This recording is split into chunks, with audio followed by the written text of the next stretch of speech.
అయితే ప్రతిరోజు మనం వెలుగు దినపత్రిక నుంచి వస్తూ ఉంటాం కదా, ఇప్పుడు నమస్తే తెలంగాణ దినపత్రిక నుంచి మొదలు పెడదాం. ఎందుకంటే ఆమె ప్రతిపక్షంలో ఉంది కదా, ఆ ప్రతిపక్షంలో ఉన్న ఆమెను ముందుగా సమాధానం చెప్పుకుంటూ వచ్చి సముదాయించుకుంటే ఇటు కొనదాకా వద్దాం. సో ఇప్పుడు ఈమె మేడం, ఇది కన్నీటి వలపోత ఎవరిది?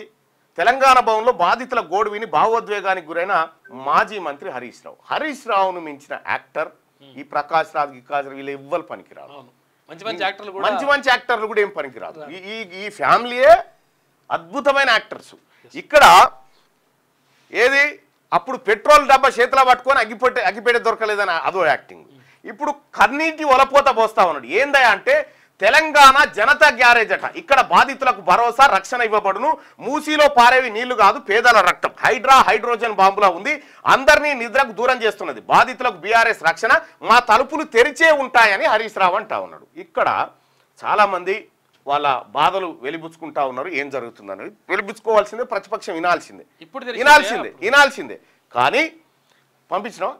కానీ ఇదే హరీష్ రావు గారు, ఇదే కేటీఆర్, ఇదే కేసీఆర్ గారు వీళ్ళు అధికారంలో ఉన్నప్పుడు క్లోజ్ చేయి,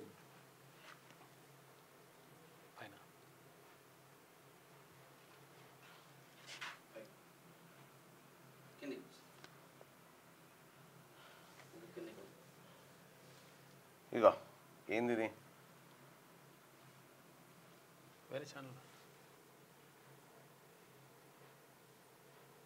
సాయి గణేష్ పంపినావా? ఇది ఎవరిది అన్నట్టు? చలో, ఇదే ప్రగతి భవన్ ముంగట ఇగో ఇలా చూసిరా, ప్రగతి భవన్ ముందు కుటుంబంతో ఆంధ్రజ్యోతిలో ఎప్పుడు 2023 1వ నెల జనవరి 31 రోజు ప్రభుత్వం తమ భూమి తీసుకొని నష్టపరిహారం చెల్లించలేదంటూ ఆరోపణ. ఈ వెబ్సైట్ ఇది రాష్ట్ర ప్రభుత్వం నేషనల్ సెక్యూరిటీ గార్డు విభాగం కోసం తమ భూమిని సేకరించి దానికి సంబంధించిన నష్టపరిహారం నేటికి అందించలేదని ఆరోపిస్తూ ఓ వ్యక్తి కుటుంబంతో సహా ప్రగతి భవన్ ముందు సోమవారం ఒంటిపై కిరోసిన్ పోసుకొని సామూహిక ఆత్మహత్యాయత్నానికి యత్నించాడు. కేసీఆర్ ఉన్నటువంటి అప్పటి ముఖ్యమంత్రిగా కేసీఆర్ ఉన్నటువంటి ప్రగతి భవన్ ముందు ఆత్మహత్యాయత్నం చేసిండు. అప్పుడు డోర్లు తెరుచుకోలే, అప్పుడు దర్వాజాలు తెరుచుకోలే. ఇక్కడ చెప్తున్నాడు కదా హరీష్ రావు గారు, ఈ దర్వాజాలు మా తలుపులు తెరిచే ఉంటాయి అంటున్నాడు. అప్పుడేం మూసుకొని ఉన్నాయి తలుపులు, అధికారం ఉన్నప్పుడు. ఇక ఇంకొక విషయం చూద్దాం.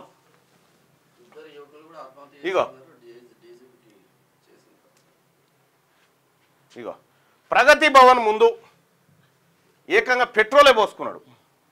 ఇగో ప్రగతి భవన్ ముందు ఒక కుటుంబం ఆత్మహత్య యత్నానికి పాల్పడింది. రంగారెడ్డి జిల్లా ఇబ్రహీంపట్నానికి చెందిన భార్య భర్త 3 పిల్లలు పెట్రోల్ పోసుకున్నారు. పోలీసులు వారిని అడ్డుకొని నీళ్లు పోశారు. తమ 5 ఎకరాల భూమి కబ్జాకు గురైందని, ఎవరికి ఫిర్యాదు చేసినా న్యాయం జరగడం లేదని వాళ్ళు ఆవేదన వ్యక్తం చేశారు. హరీష్ రావు గారు ఇవన్నీ మనయే కదా, ఇవి మన పరిపాలనా హయాంలోనే బీఆర్ఎస్ పార్టీ ఏలుబడిలో జరిగినటువంటివే కదా ఇవన్నీ. ఏంటి సార్ ఇవన్నీ? మొత్తం మీ పరిపాలనలో అక్రమ నిర్మాణాలకు అవకాశాలు కల్పించి, మీ పరిపాలనలో అక్రమ నిర్మాణాలను ప్రోత్సహించి, కట్టడాలు చేసి, డైలాగులు కొట్టి ఇవాళ దొంగ నాటకాలు ఆడుతూ ఉన్నారు మీరు పేద ప్రజల మీద. తెలంగాణ ప్రభుత్వానికి ముందు చూపు ఉంది కాబట్టే, పేదల పక్షం ఆలోచిస్తుంది కాబట్టే నిర్వాసితులకు ముందుగా డబుల్ బెడ్రూమ్ ఇండ్లు ఇచ్చి వాళ్ళని ఓ ఇంటోలను చేసిన తర్వాత వాటిని మార్కింగ్ చేసి కూలగొడతా ఉన్నారు. మీరయ్యా ఈడేం చేసిరు? మల్లన్న సాగర్ కాడ ఏమైంది? ఇంటి కట్టెలే బేర్చుకొని చచ్చిపోయిండు. ఇంటి కట్టెలు బేర్చుకొని అంగడి కిష్టాపూర్లో ఎన్నో మొత్తం ఇంట్లో ఊరు మునిగిపోతుందని పాడబేర్చుకొని అదే కట్టెలతో చనిపోయిండు. మీరు డీసీఎంలు పెట్టి ఎంత నానాగిరి చేస్తే మీరా ఆ రోజు మీ తలుపులు ఎందుకు తెరిచిలేవు? ఆ రోజు మీ తలుపులు ఎందుకు తెరిచిలేవు హరీష్ రావు గారు? అప్పుడు ఎందుకు మూసుకున్నావు తలుపులు? అప్పుడు ఏంది మీ డ్రామా? ఒకటి సోషల్ మీడియాలో వైరల్ అవుతా ఉంది. అది ఎంతవరకు నిజమో నేను చెప్పలేను. కానీ ఒకటి అది నిజమని నేను చెప్పలేను, అబద్ధం అని కూడా చెప్పలేను. ఏది? బీఆర్ఎస్ బ్యాచ్ అట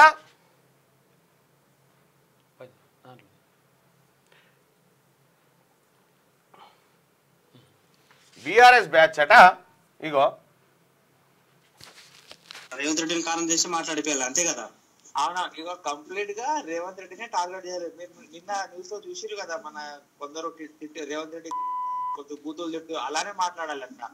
అవి అవి అవనా అవి అవి కూడా చెప్పారు మాకు అన్న, మాకు ఒక వీడియో పెట్టాడు అదే విధంగా మాట్లాడాలి, అట్లనే మాట్లాడాలి అని చెప్పిండు. సరే ఆ విధంగా చెప్తారన్నా. సరే నాన్న మీరు వస్తే యాక్చువల్లీ మన ఛానల్ అంతా ఇప్పుడు అదే కవరింగ్ చేస్తున్నాం. మన కార్యకర్తలే ఓన్లీ రేవంత్ రెడ్డి టార్గెట్ చేస్తున్నాము, బూతులు మాట్లాడాలి, అదే ఒకటే టార్గెట్. ఇక్కడ బస్సులు కూడా కొందరు ఉంటారన్నా, కొందరు ఉన్నారులే, వాళ్ళు వాళ్ళు మాట్లాడతారు. మరి మీరు వస్తే వాళ్ళని మేము పోక్ చేసి పెట్టుకుంటాం మనం, ఎందుకంటే వాళ్ళని పెట్టుకుంటాం. మీరు వచ్చే ముందు చెప్తే కొంచెం మీరు కవరింగ్ మాత్రం బాగా చేయాలి. సెంటిమెంట్ వీడియోలు పడితేనే వాళ్ళు పైసలు ఇస్తామని చెప్తున్నారు మరి. ఓకే ఓకే, అది నాకు తెలుసులే. నేను కొద్దిగా ఇక్కడనే ఉన్నాము, మేము పక్కనే ఉన్నాము, నేను ఒక హాఫ్ అన్ అవర్ లో వస్తాను. సరే సరే ఓకే అన్న. ఇది హలో హలో ఎవరు? హలో భయ్యా, మేము ఇక్కడ మాట్లాడుతున్నాము. ఈరోజు హైదరాబాద్ లో వచ్చిర్రు, సర్వే చేసిరన్నా? ఈరోజు వచ్చిరట మన చైతన్యపూరికి వచ్చిరన్నా. ఇది మనోళ్ళు అంటారు. మనోళ్ళు ఏమన్నారంటే, మీరు వాళ్ళు వస్తే మీడియాట్లకు ఫోన్ చేయరి, ఒక వీడియోకు 2000 ఇస్తాము, ఒక సెంటిమెంట్ బాగా పండితే 5,000 వరకు ఇస్తామని చెప్తారు. అందుకని మీకు వచ్చినాక మీకు ఫోన్ చేయమని చెప్పారన్నా. ఇప్పుడే వచ్చిపోయారు వాళ్ళు. మరి మీరు ఇప్పటి వరకు వస్తారన్నా? నేను ఒక హాఫ్ అన్ అవర్ లో వస్తా. హాఫ్ అన్ అవర్ లో వస్తారా అన్న? అవునవును. అంతా మాట్లాడేటోళ్ళు మనోళ్ళు ఉంటారన్నా, కొందరు భక్తులు ఉంటారు, కొందరు మనోళ్ళు తెచ్చిన వాళ్ళే ఉంటారు, మనోళ్ళే ఉంటారు ముందల. వాళ్ళు ఏం మాట్లాడారో మనం వాళ్ళు చెప్తాము. వాళ్ళు మాట్లాడాలని చెప్తాం మేము వాళ్ళని. ఏ విధంగా మాట్లాడాలి అంటే, విధంగా అంటే ఇప్పుడు ఎట్లా తెలిసి ఇప్పుడు వాళ్ళని రేవంత్ రెడ్డిని కారణం చేసి మాట్లాడిపోయాలి అంతే కదా. అవునా, ఇక కంప్లీట్ గా రేవంత్ రెడ్డినే టార్గెట్ చేయాలి. మీరు నిన్న న్యూస్ లో చూసిరు కదా, మన కొందరు ఇది మన ఏది కేడి మీడియా అంటే మన రామడు పెట్టుకున్నటువంటి యూట్యూబ్ ఛానళ్ళు, స్పాన్సర్ ఛానల్ అంది. రేవంత్ రెడ్డిని తిట్టాలట, ఆడికి టీఆర్ఎస్ కార్యకర్తలే బాధితులు ఎక్కువచ్చి రేవంత్ రెడ్డిని తిడతారట, సెంటిమెంట్ బండించాలట, సెంటిమెంట్ బండించే వీడియో తయారు చేస్తే 5,000 రేవంత్ రెడ్డి గారిని తిట్టిస్తే 2,000 ఇగో ఇది వాళ్ళ పన్నాగం. చూసుకో, ఇది సోషల్ మీడియాలో జరుగుతుంది. ఇది నిజమా అబద్ధమా అనేది నేను చెప్పాను, ఎందుకంటే నేను ఇటువంటి నమ్మను కాబట్టి. ఇటువంటి దుకాణాలకు తెరలేపింది బీఆర్ఎస్ పార్టీ. ఓవైపు సెంటిమెంట్లు బండించాలని డ్రామాలు చేస్తూ, ఇంకోవైపు ప్రగతి భవన్ వైపు ఎంతమంది బీఆర్ఎస్ పార్టీ సొంత పార్టీ నాయకులే ఆత్మహత్యయత్నం చేస్తే కూడా మీ తలుపులు తెరుచుకోలే. అలా గద్దర్ పోయి 3 గంటలు గద్దరన్న పోయి గేట్ కాడ 3 గంటలు కూర్చుంటే ఎర్ర టెండలో కూడా మీ తలుపులు తెరుచుకోలే. ఇవాళ తలుపులు తెరిచి ఉంటాయట. తలుపులు తెరుచుడు కాదు, ఎవరైతే బాధితులు ఉన్నారో ఆ బాధితులందరూ టీఆర్ఎస్ పార్టీ ఆఫీస్ ఏదైతే ఉందో బీఆర్ఎస్ పార్టీ ఆఫీసు దాన్ని కబ్జా పెట్టుకోపోయి.